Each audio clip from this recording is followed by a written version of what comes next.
Steve, another terrific result today. Well done, much needed, of course. I thought we played really well today against a difficult, awkward side, Witten. Everyone seemed to do their jobs very competently, I thought. Yeah, I was happy the way we started, but when we went 1-0 up, I was a bit frustrated in the way we dropped our tempo. It was all lacklustre, and it was like we could turn a tap on and then go and create another chance, which we did do.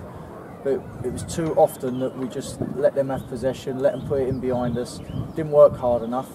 Got the goal again, great ball from Marvin and great finish from Billy on a stroke of half time, which basically killed the game in my opinion. But at half time I told them that I wasn't happy with the way that they felt that they could just turn up, because we're not in the top 10, we're in the bottom 5, and you've got to be working hard for that full 45, 50 minutes, however long the ref plays extra, to get a result. And when we went 1-0 up, I felt we stepped off the pressure a little bit and then turned up the gas when we wanted to, and I'm not happy with that, And they got told at half time, fair play in the second half, although Witham threw everything at us and we cleared one off the line. I sat there today and I was comfortable.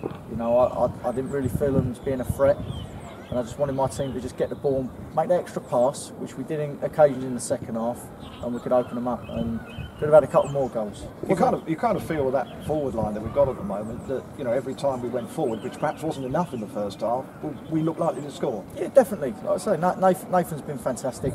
Billy's come in, got another 2 goals today. Mitchell supplying chances, Marvin supplying chances and scoring. It's fantastic. But I'm looking at the back line. As much as I want to look going forward, I know what I've got there. I looked at the back line today. That's the back line that I picked for this season. It would have been Jack Parter or Ben King at left back, James Folks, Jerome Sovers, John Heath. And that's the back line that I had at the start of the season. I haven't been able to play that. And I thought today, I've done very well. James got caught once in the first half, blind side where the bloke ran in, but as you expect your centre half to cover and help your mate out, he done it perfectly, Jerome. And I felt they didn't look in trouble at all today. People might think different, but I felt that they were comfortable all afternoon, even when they end up pushing 4 and 5 forwards, But I felt that then after that we needed to get it down and make that extra pass to hurt them, and we've done it at times. You have to say that bearing in mind we've not got Tom Parkinson, Simon's left. There was a bit of worry. Well, those are 2 big players for us, and we've stepped up. Well, I knew that Jerome's calf wasn't right. That's why he didn't play Monday. That was definite, because people weren't expecting to get anything out of Monday. As I said in the other interview, I expected us to get something the way we sat that shape. But Jerome was never going to play on Monday because of that slight calf, and I need him today with Coxey being missing. John Heath has got over his hamstring injury, but he's been laid up in bed for 5 or 6 days, and I knew he'd be back for today. I brought Charlie Slocum, who's been away last week. He coming on the bench as cover in case anyone did get injured, with the lack of Tom Parkinson who can step in there. So I think that looking at that, them 2 today, the spine of the side with Nathan up front, Lee Carey sitting in midfield, Jerome and John Heath, that's an experienced, solid spine of your team, and then you get your youthfulness around that. And like I say, if only, and that's what football's all about, if only we could have had that the whole season. Yeah. Now there was an interesting 5 minutes. We cleared one off the line, as you've already mentioned, Jack Parter, and then literally 4 or 5 minutes later, Billy wins a penalty, steps up to take it. Seemed to be some discussion between Billy and Mitchell about who should take it, and Jerome was involved. What was that all about? Billy's a centre forward that wants to score goals. And if you get a chance from 12 yards with just a kick or beat, you're going to want it. But I've said Mitchell Pinnock's my penalty taker. And I told him afterwards, without really lambasting players and stuff like that, whether they're on loan or not, that doesn't look good for me. It doesn't look good for the team. It makes us look like a Parkside. I don't go and do my homework and watch teams and get information on teams, tell people who's taking set pieces, where I want people to run and head of the ball from our set pieces, who they're marking, what number they're marking, and penalties, who's taking them, for it to go for a free-for-all.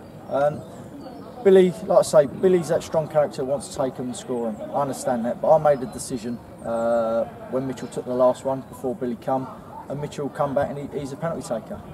Billy stepped up and took it, but I won't tolerate that. And it's been said, it's been dealt with, it's finished with now, and I don't want to read into it, because what's done is done. He scored it. If he'd missed it, but again, I still would have said the same thing. I try and run this club as professional as I can. My staff do, and I expect my players out on the pitch to act professional as well, or as professional as you can as a semi-pro club. And that was a little blot on my book today, but it won't happen again. Okay. Thanks for clearing that one up. It didn't appear to be any injuries, as far as I could see anyway today, that caused any problems. Obviously, you have to review that. But we've got Billericay. I have to say, not an easy place to go to, and not a place where we've had Tonbridge Angels have had much luck in past years. We'd like to put that right. How do you see that game shaping? It's going to be a tough game. You know, I've got John, Ethan, Jerome that have played 90 minutes today. They haven't played a lot of football. Well, Jerome has, John hasn't. Played 90 minutes today, so we're easing through training this week, so he's ready for next Saturday. The unfortunate thing was Royce. He got his foot stamped on, and he might need to go for an X-ray because it looks quite bad. Hopefully it's not, and it's just what Melvin's saying. I fear for the worst. But getting that young lad come on, I thought he was brilliant when he came on. You know, he's a pain in the backside. If he had scored that goal, what a goal that would have been. Oh, yeah. But he's willing to be patient. He's willing to learn, and he's happy to sit there and watch Nathan Elder and Billy Medlock and learn from them. You know, and if he does that, that boy will be some player, because he's got so much work rate and desire and hunger for football that I feel he's got a good prospect. Terrific. Okay, well, look, well done today, Steve, and good luck next Saturday. Cheers, Jim. Thanks, Steve. You. Well done. Top man.